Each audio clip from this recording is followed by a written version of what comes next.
अपना आप DNA check करा लीजिए, तो 30% जो डीएनए है वो आर्यन डीएनए। दोस्तों बहुत बहुत स्वागत करता हूं आप सभी का। इस समय देश में इतिहास को लेकर बहस हो रही है, क्योंकि एनसीईआरटी की किताब में अकबर को क्रूर बता दिया गया है। यानी जो पहले पढ़ाया गया था उसे अब गलत बताया जा रहा है। पहले अकबर महान बताया गया था, अब अकबर को क्रूर बताया जा रहा है। बड़ा सवाल यह है कि इतिहास के पुराने पन्ने सही हैं या फिर नया सिलेबस 100% सच है। एनसीईआरटी की 8वीं किताब में ये दावा किया गया है कि अकबर ने अपने कार्यकाल में नरसंहार किया, जजिया कर लगाया, जिसकी वजह से कई लोगों ने धर्म परिवर्तन किया। और दोस्तों देखिए, मुझे कोई हैरानी नहीं हो रही है कि इतिहास का सिलेबस बदल गया, अकबर को क्रूर बता दिया गया, अशोक को महान नहीं बताया जा रहा है। इससे मुझे ज़रा भी हैरानी नहीं हो रही है, क्योंकि इनका तो यही एजेंडा है कि नेहरू को गलत बोलो, गांधी को गलत बोलो, और जो भी स्वतंत्रता सेनानी थे उनको नीचा दिखाओ और बताओ कि 2014 के बाद देश को आज़ादी मिली है। और जो आज़ादी मिली है वो 2014 में मिली है। बड़ी बात यह है कि जो सिलेबस बदला है, जो एनसीईआरटी में नए नए दावे किए गए हैं, इतिहासकार इसको झूठ बता रहे हैं। बेसिर पैर के इसमें दावे किए गए हैं। इतिहास से कहा जा रहा है उसका कोई भी मतलब नहीं है। तो बड़ा सवाल यह है, क्या इतिहास अब भावनाओं से चलेगा? क्या इतिहास मनगढ़ंत कहानियों से चलेगा? क्योंकि इतिहास को कभी छुपाया नहीं जा सकता, इतिहास को कभी बदला नहीं जा सकता। दोस्तों, आज सत्ता में कौन लोग बैठे हैं, किस विचारधारा के लोग बैठे हैं, ये हमें बताने की ज़रूरत नहीं है। और जैसी उनकी विचारधारा है, ठीक वैसी ही विचारधारा इस समय टीवी मीडिया की भी हो चुकी है। टीवी मीडिया का भी मानसिक संतुलन पूरी तरीके से बिगड़ चुका है। टीवी मीडिया के तमाम एंकर जो बदलाव हुआ है उसकी खूब तारीफ़ कर रहे हैं। नया जो इतिहास है उन्हें खूब पसंद आ रहा है, क्योंकि अकबर को महान नहीं क्रूर बता दिया गया है। ये तमाम बातें अकबर के बारे में अगर थी तो जनता से क्यों छिपाई गई? और 8वीं के एनसीईआरटी में जो कुछ दावा किया गया है, जो कुछ भी दावा किया गया, उसको लेकर टेलीविज़न में इस समय बहस हो रही है। और गोदी एंकर बहस ऐसे कर रहे हैं जैसे वो भाजपाई प्रवक्ता बन गए हैं। खास तौर से जो अंजना ओम कश्यप, इस साथ मैं हूं अंजना ओम दोस्तों अंजना ओम कश्यप को तो आप लोग जानते होंगे। अंजना ओम कश्यप आजकल सत्ताधारी पार्टी की पूरी तरीके से प्रवक्ता बनकर फिर रही है। इतिहास के नए बदलावों को लेकर अंजना ओम कश्यप ने हल्ला बोल किया, और अपने इसी कार्यक्रम में कहा जा रहा है गलती से आज तक ने एक ऐसे इतिहासकार को बुला लिया जिसने अंजना ओम कश्यप की बोलती बंद कर दी। अंजना ओम कश्यप ने अपने प्रोग्राम मशहूर इतिहासकार रुचिका शर्मा जी को बुलाया। दोस्तों, रुचिका शर्मा किसी परिचय की मोहताज नहीं है, उनके वीडियो आप लोगों ने देखा होगा। रुचिका शर्मा से इस प्रोग्राम में अंजना ओम कश्यप ने कई सवाल पूछे। सवाल ये भी था कि जजिया इसलिए लगाया गया जिससे बड़ी संख्या में धर्म परिवर्तन हो सके। इस तरह के सवाल पूछे गए। अपने जवाब में रुचिका शर्मा जी ने कहा कि शिवाजी भी क्रूर थे। तो फिर अंजना ओम कश्यप ने प्रोग्राम में टोका टोकी शुरू कर दी। कहा कि ऐसा मत बोलो, भावनाएं आहत हो जाएंगी। लेकिन आपको टोक रही हूं क्योंकि आपने छत्रपति शिवाजी महाराज की बात की। उनकी आस्था बहुत लोग रखते हैं, उनको भगवान की तरह पूजते हैं। अगर शिवाजी का फैक्ट बताने से भावनाएं आहत हो रही हैं, तो फिर अकबर को अगर कोई क्रूर बता रहा है, दोस्तों पूरी दुनिया में अशोक और अकबर की तारीफ होती है, लेकिन अब जाकर 2025 में ये पता चला कि भैया अकबर तो क्रूर था। बड़ा सवाल, क्या जो इतिहास है अब धर्म के चश्मे से लिखा जा रहा है? धर्म के चश्मे से देखकर लिखा जाएगा कि भाई ये तो मुस्लिम है, इसे गलत बताओ, ये तो बुद्ध है, इसे गलत बताओ। इस तरह की चीजें क्या चलेंगी? गांधी जी की भी काफी बुराई हो रही है, जवाहरलाल नेहरू की भी हो रही है। तो इसलिए अकबर और अशोक दोनों अच्छी कंपनी में हैं। दोनों की बुराई हो रही है, तो हमारे जो नेशनल लीडर्स थे उनकी भी बुराई हो रही है। लेकिन जब विदेशी यहाँ पर आकर आक्रमण करके यहाँ पर लोगों को स्लेव बना रहे थे या जजिया उनसे ले रहे थे, आप दोनों को एक तराजू पर कैसे? मुगलों को अंजना ओम कश्यप ने विदेशी बताना शुरू कर दिया। इसके बाद फिर से रुचिका शर्मा जी ने अंजना ओम कश्यप की क्लास लगाई और कहा कि अगर मुगल विदेशी थे तो फिर आर्यन कौन थे? कहा कि अपना भी डीएनए चेक करवा लो, तुम भी तो विदेशी हो। जी हाँ दोस्तों, बिल्कुल सही सुन रहे हैं आप। रुचिका शर्मा ने अंजना ओम कश्यप की भी यहाँ पर पोल खोली। जो अंजना ओम कश्यप मुगलों को विदेशी बता रही है, रुचिका शर्मा जी ने खुद कहा पहले अपना डीएनए चेक कराओ, तुम भी विदेशी हो। जी, सबसे पहली बात तो अगर विदेशी मारे तो वो ज्यादा गलत और देशी मारे तो कम गलत, ये मैं नहीं मानती हूँ। दूसरी बात, विदेशी का क्या कॉन्सेप्ट है? आप और मैं बिल्कुल विदेशी है। आर्यंस जो हैं वो 1500 BCE में ईरान से यहाँ आए, तो पूरा का पूरा India he at this particular moment, अपना आप डीएनए चेक करा लीजिए, 2019 में 2 स्टडीज हुई थी, सेल में और साइंस जर्नल में, जाके पढ़िए, वहां कहते हैं कि अप टू 30% जो डीएनए है वो आर्यन डीएनए ठीक है, ओम जी को दिखा। रुचिका शर्मा जी ने कहा कि 30% डीएनए आर्यन है, उन्होंने खुद को भी इसमें शामिल किया। रुचिका शर्मा जी जाति से ब्राह्मण हैं, लेकिन उन्होंने यहाँ पर निष्पक्ष तरीके से फैक्ट रखा, कहा कि मैं भी विदेशी हूँ और तुम भी विदेशी हो। और जैसे ही रुचिका शर्मा जी ने इस फैक्ट को रखा, अंजना की एकदम बोलती बंद हो गई।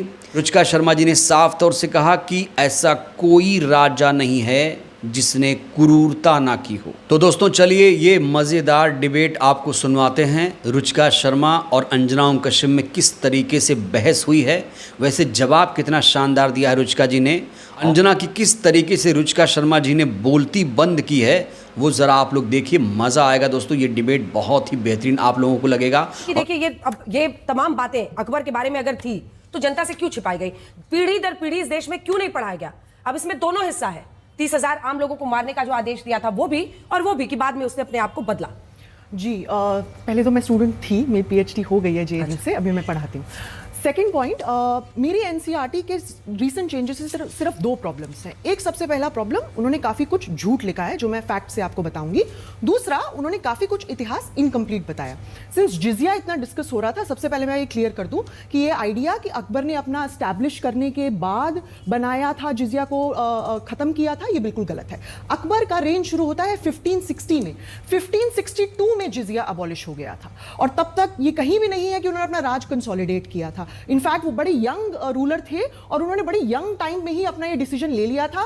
एंड उनका डिसीजन बाय द वे आईने अकबरी में ये कहा गया है, क्योंकि ये रिलीजियस डिस्क्रिमिनेशन पे बेस्ड टैक्स है, इसीलिए ये टैक्स को खत्म करना जरूरी है। So it's a very important thing to note कि ये बात एनसीईआरटी आपको नहीं पढ़ा रहा है। कितने साल के बाद उसने बंद किया? 2 साल के बाद, 1560 में शुरू हुए और 1562 में। अकबर का reign by the way goes from 1560 all the way to 1605, right? It's a long 45 years के अंतराल में फर्स्ट 2 ईयर 30,000 आम लोगों को मारने का आदेश दिया था। उसके बाद आप आ रहे हैं 30,000। मैं 1 मिनट आना चाहती हूँ, मैं पहले झूठ कवर कर दूं जो एनसीईआरटी के हैं।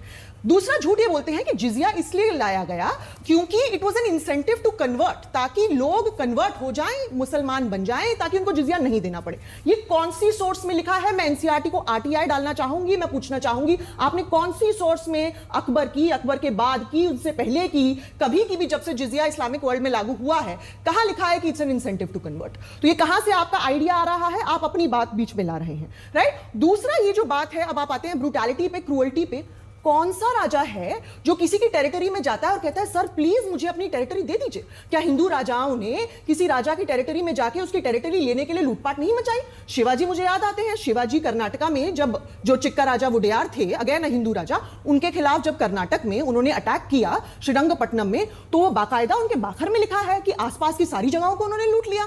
फिर आप चोलास को ले लीजिए, राजाधिराजा चोला 11th सेंचुरी के रूलर, बहुत ही महान शासक हैं, उनके बनाए टेंपल पे। एक सेकंड आपको टोक रही हूं, क्योंकि आपने छत्रपति शिवाजी महाराज की बात की। उनकी आस्था बहुत लोग रखते हैं, उनको भगवान की तरह पूजते हैं महाराष्ट्र में। और मैं आपसे सिर्फ इतना कहूंगी कि कुछ भी ऐसा ना बोले जिससे किसी की भी भावनाओं को ठेस पहुंचे या उनका अपमान हो। छत्रपति शिवाजी महाराज और उनकी जो लेगेसी है उसको पूरा देश नतमस्तक होकर सलाम करता है। इसलिए मैं आपसे बस एक रिक्वेस्ट कर रही हूं, कुछ भी ऐसा ना बोले ताकि लोगों की भावनाओं को ठेस पहुंचे। अपनी बात कंप्लीट। नहीं, मैं बिल्कुल फैक्ट्स पे बात बोल रही हूं। फैक्ट से अगर किसी को ठेस पहुंचती है तो it's a very unfortunate thing. मैं एक क्वेश्चन आपसे कर रही हूं कि आखिर आपकी क्या वजह है जिसकी वजह, एक सेकंड, क्या वजह है जिसकी वजह से आप जो विदेशी यहां पर आक्रांता आए या अग्रेसर आया, वीज़ा-वी जो यहां के राजा थे, उनमें आप कोई भी डिफरेंशिएशन करने को तैयार नहीं। मैं फिर से आपसे पूछ रही हूं, मेरा प्रश्न सिर्फ इतना है कि देखिए यहां पर भी राजा थे और सब अपना साम्राज्य फैलाने के लिए युद्ध लड़ते थे, लेकिन जब विदेशी यहां पर आकर आक्रमण करके यहां पर लोगों को स्लेव बना रहे थे या जजिया उनसे ले रहे थे, आप दोनों को एक तराजू पर कैसे रख सकते हैं? जी, सबसे पहली बात तो अगर विदेशी मारे तो वो ज्यादा गलत और देशी मारे तो कम गलत, ये मैं नहीं मानती हूं। दूसरी बात, विदेशी का क्या कॉन्सेप्ट है? आप और मैं बिल्कुल विदेशी है। आर्यंस जो हैं वो 1500 BCE में ईरान से यहां आए, तो पूरा का पूरा India he at this particular moment, अपना आप डीएनए चेक करा लीजिए, 2019 में 2 स्टडीज हुई थी, सेल में और साइंस जर्नल में जाके पढ़िए, वहां कहते हैं कि अप टू 30% जो डीएनए है वो आर्यन डीएनए ठीक है, ओम जी को दिखा दीजिए इनके साथ। 30,000 पे आइए, वापस आइए। से आ रहे हैं। ठीक है, तो आप ये स्वीकार कर रही हैं कि अकबर ने 30,000 लोगों को मारने का आदेश दिया था? मैं ये स्वीकार और कर रही काफिर हूं, की बात की थी। मैं ये स्वीकार कर रही हूं कि किसी भी ऐसा कोई ऐसा राजा नहीं है जिसने इस इंडियन हिस्ट्री में कत्लेआम ना आप हिस्टोरियनों के फैक्ट से क्यों भाग रही हैं? मैं आपसे पूछ रही हूं 30,000 का आदेश दिया था नहीं दिया था? अकबर या ये झूठ है? अकबर के 45 इयर्स के रेन में आपको बस एक इंसिडेंट मिला और एक इंसिडेंट के बेसिस पे आपने उसको डिस्कस कर दिया। मैं 15 इंसिडेंट ले आऊंगी 16 के। अंजना जी दुर्भाग्य से जो लोग झूठा इतिहास पढ़ रहे हैं या पढ़वा रहे हैं उन्हें पाप लगेगा, क्योंकि कहा जा रहा है जो कुछ अब लिखा जा रहा है वो मनगढ़ंत लिखा जा रहा है, उसमें कोई भी फैक्ट नहीं है।